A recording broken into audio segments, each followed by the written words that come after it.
Hello everyone, कैसे हैं आप सब। Welcome back to my channel. I hope आप सब अच्छे होंगे। यहाँ हम आज बात करने वाले हैं जुलाई सीटेट एग्ज़ाम की। जुलाई सीटेट एग्ज़ाम जो आपका होने वाला है उसकी प्रिपरेशन आपको कैसे करनी है, कैसे आप अच्छे मार्क्स लेकर आएँ। अगर आप पहले अटैम्प्ट में एग्ज़ाम को क्वालिफाई करना चाह रहे हैं तो आपको तैयारी किस लेवल की करनी है, कहाँ से करनी है और कैसे करनी है, ये सारी बातें हम आज इस वीडियो में डिस्कस करेंगे। साथ ही हम डिस्कस करने वाले हैं सीटेट का जो सिलेबस है मैथ साइंस के लिए पेपर 2 वाला, ये क्या है, इसमें कौन कौन सा चेंजेस आपको देखने के लिए मिलने वाला है इस बार। इस तरह की सारी बातें हम यहाँ पर करेंगे। साथ ही बात करेंगे हम पेपर 1 की तैयारी हमें कैसे करनी है और मैं आपको किस तरह से तैयारी कराने वाली हूँ, मैं क्या पढ़ाने वाली हूँ, कब से पढ़ाने वाली हूँ, ये सारी बातें यहाँ पर होंगी। देख लेते हैं सबसे पहले सीटेट में क्या आता है मेन पेपर 2 के लिए। तो यहाँ पर हम बात कर रहे हैं पेपर 2 की और हमारा यहाँ सब्जेक्ट रहने वाला है मैथ साइंस।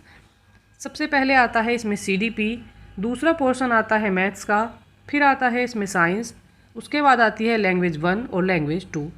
पेपर 2 जो है ये आपका 5 पार्ट में डिवाइड है, जिसमें सबके मार्क्स आपको पता ही होंगे। ये 30 मार्क्स का एक पार्ट इसका होता है।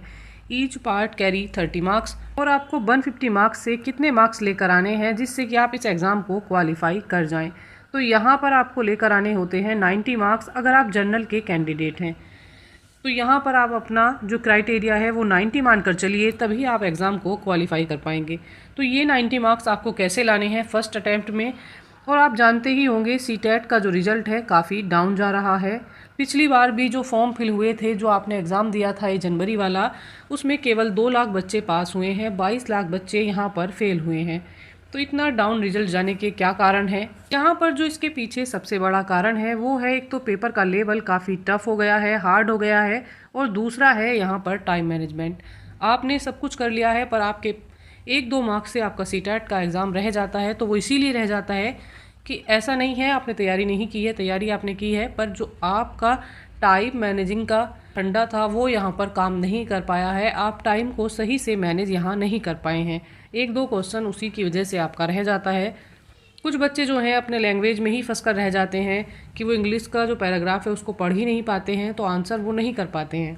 पेपर में कोई बदलाव नहीं है, 150 क्वेश्चन आएंगे, 150 नंबर के आएंगे। साथ ही आपके क्वालिफाइंग मार्क्स 90 रहने वाले हैं। आपको मैथ साइंस की तैयारी कहाँ से करनी है ये मैं आपको यहाँ बताती हूँ।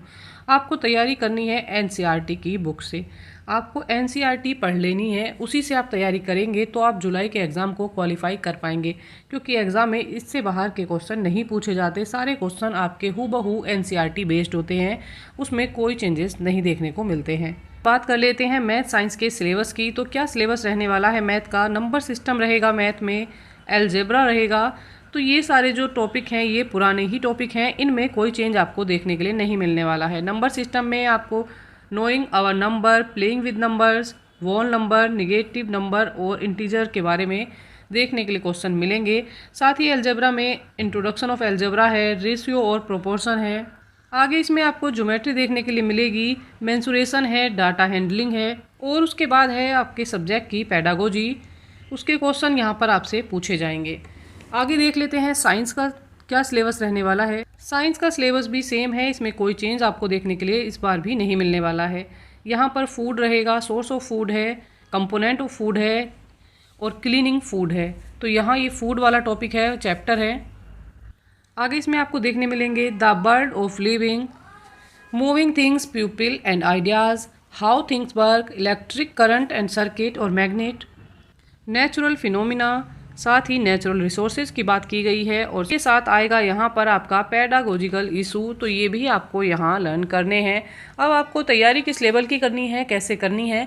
अगर आप स्टार्टिंग से ही सारे टॉपिक को कॉन्सेप्ट वाइज क्लियर करते जाएंगे और उसके प्रैक्टिस सेट करेंगे, तब आप तैयारी को अपनी अच्छा कह सकते हैं। अगर आप सोचते हैं कि आप क्वेश्चन पेपर टिक कर लेंगे, प्रीवियस ईयर कर लेंगे, तो उससे बात आपके एग्ज़ाम में नहीं बनने वाली है। आप 2 बार का रिजल्ट देख रहे हैं, आपको पता लग ही गया होगा कि लेवल कितना हाई रहता है। यहाँ बात कर लेते हैं हम पेपर 1 की। तो पेपर 1 में क्या सब्जेक्ट आपके रहने वाले हैं। पेपर 1 में आपका सीडीपी रहेगा, मैथ्स रहेगा, और साइंस की जगह यहाँ पर आपका क्या आ जाता है, साइंस की जगह ले लेता है ईबीएस। यहाँ पर ईबीएस रहता है। और साथ ही लैंग्वेज 1 रहेगा और लैंग्वेज 2 रहेगा। लैंग्वेज 1 में आप हिंदी ले सकते हैं और लैंग्वेज 2 में आप इंग्लिश ले सकते हैं, या लैंग्वेज 1 में इंग्लिश ले सकते हैं और लैंग्वेज 2 में हिंदी ले सकते हैं, वो आपकी चॉइस है। या आप कोई अदर लैंग्वेज भी लैंग्वेज के रूप में सेलेक्ट कर सकते हैं। पेपर 1 के लिए मैं ऑल सब्जेक्ट यहाँ पर कवर करने वाली हूँ। पेपर 2 के लिए मैं आपकी मैथ साइंस की प्रिपरेशन यहाँ करवाने वाली हूँ। इसी चैनल के साथ जुड़े रहिएगा अच्छी तैयारी के लिए। साथ ही आप अपना टाइम अगर देंगे तभी आप सीटेट को क्वालिफाई कर पाएंगे। ऐसा नहीं है, बहुत सारे चैनल वाले बताते हैं कि आप 10 दिन में इस एग्ज़ाम को पढ़कर क्वालिफाई कर पाएंगे, तो उस लेवल की बात अगर आप करते हैं तो वो सही नहीं होगा। यहाँ पर कहना, अच्छी तैयारी ही आपको एग्ज़ाम में सफलता दिला सकती है। चैनल को लाइक शेयर एंड सब्सक्राइब कीजिएगा।